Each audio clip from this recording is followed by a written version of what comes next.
Dragi bratje in sestre v Jezusu Kristusu, za nami je prva postna nedelja, ki nosi latinsko ime invocavit, kar pomeni, Gospod me je poklical, Gospod me je nagovoril. Govori pa nam o Božjem klicu, ki ga je bil in ga je vedno znova vsak izmed nas deležen. Nahajamo se v posebnem obdobju cerkvenega leta, ki ga lahko izkoristimo za prenovo naše osebne povezave z Bogom. V postnem času se odpovemo določenim stvarem, alkoholu, cigaretam, kavi, lahko pa tudi internetu ali televiziji, da bi se osredotočili na najpomembnejšo stvar v življenju človeka, na njegov odnos do Boga in do bližnjega. V oznanilih postnih nedelj igrata veliko vlogo spomin na krst in klic k pokori. To obdobje odrekanja oziroma posta postaja tudi v Sloveniji vedno bolj popularno. Seveda se pri tem ne zasledujejo cilji, katerih namen je v prvi vrsti očiščevanje telesa, temveč predvsem očiščevanje človeške duše na podlagi molitve, branja Svetega pisma in druge krščanske literature, ki nam odpira nove dimenzije in osvežene poglede v odnosu na našega Gospoda Jezusa Kristusa. Seveda, krščanski post ni v prvi vrsti zdravilo za vse duhovne stiske in potrebe. Je pa post lahko pripomoček pri življenjskem stilu, katerega namen je čaščenje in slavljenje Boga in ki se zato Bogu dopade in mu je všečen. Post lahko na podlagi prave drže srca. Srca torej, ki išče Jezusa, ker ga ljubi, ter Jezusove osebne miselnosti. To je miselnosti, ki raste in črpa svoje moči iz skupnosti z nebeškim očetom in sporočila Evangelija.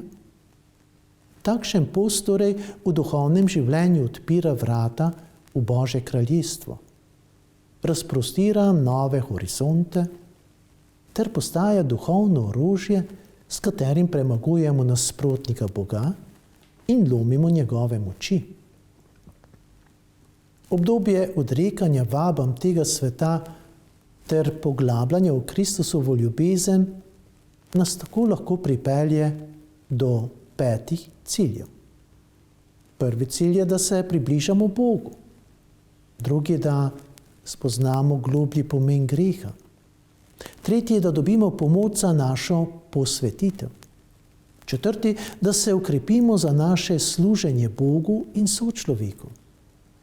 Peti, da se osvobodimo duhovnih vezi, ki nas omejujejo in mučijo. Vsakemu izmed teh naštetih ciljev bomo posvetili našo pozornost in ga poskušali posrkati v naš vsakdan.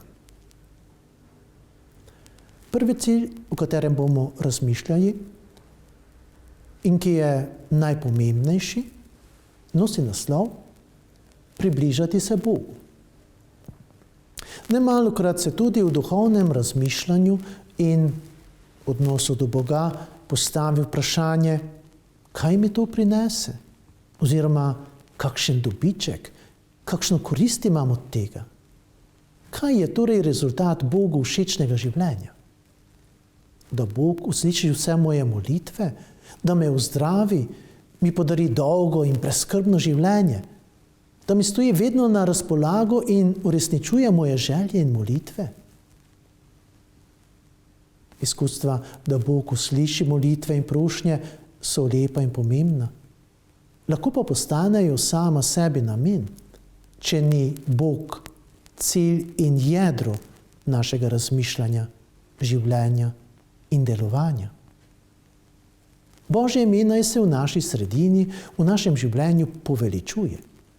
Njegovo kraljestvo naj se v naši skupnosti izgrajuje, ne glede na okoliščine, v katerih se nahajamo. V postu naj bi torej očistili naše telo, našo dušo in našega duha, da bi lahko v naših molitvah postali čisti in svobodni za pravo čaščenje Boga. Post nam pomaga odložiti vse zemeljske vplive, vso zemeljsko miselnost in čustva, ki nam jih posredujejo televizijske novice, nadaljevanke, rumeni časopisi in tako naprej.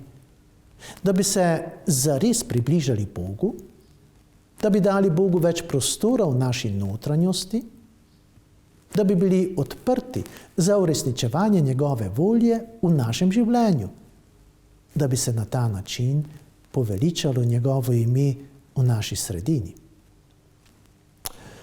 Poskušajmo, dragi bratje in sestre, v Jezusu Kristusu postni čas, ki je pred nami, izkoristiti za doseganje ravnokar naštetih ciljev.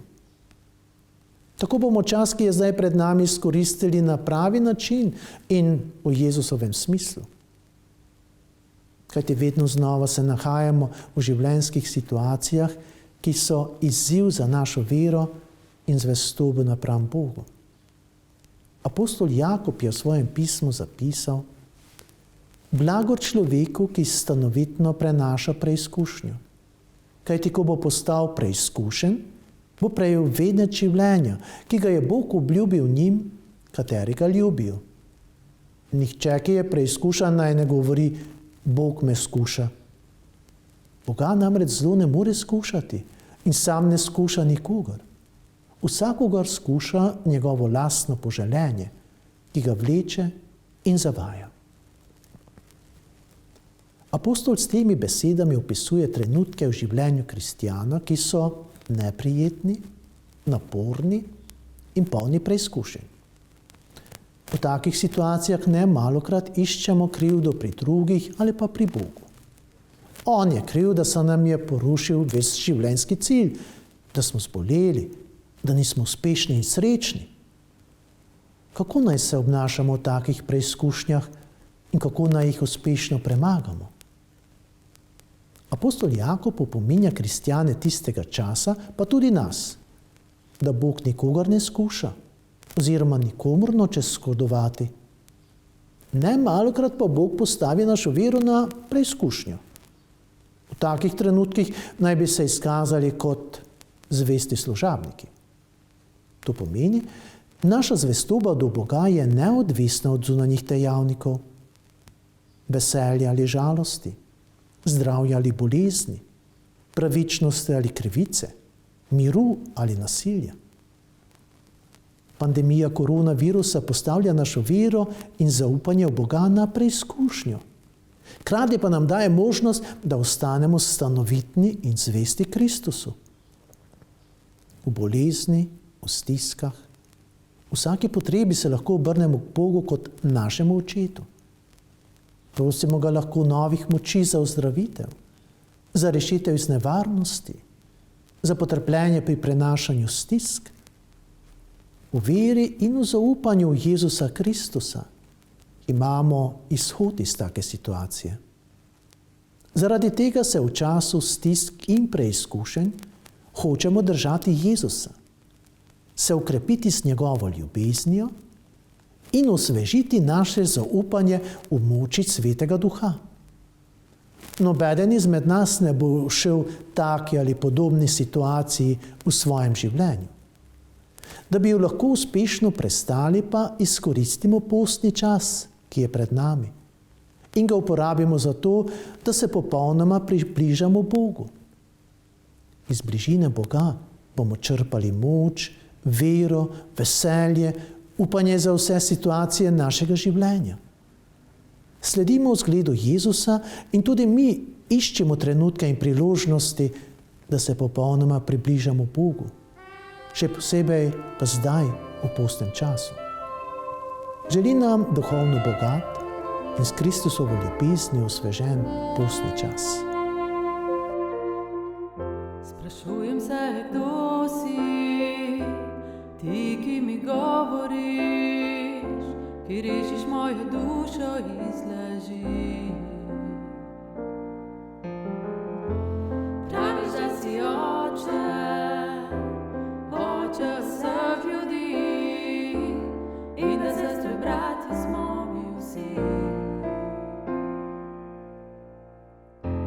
So pokorni, ti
ni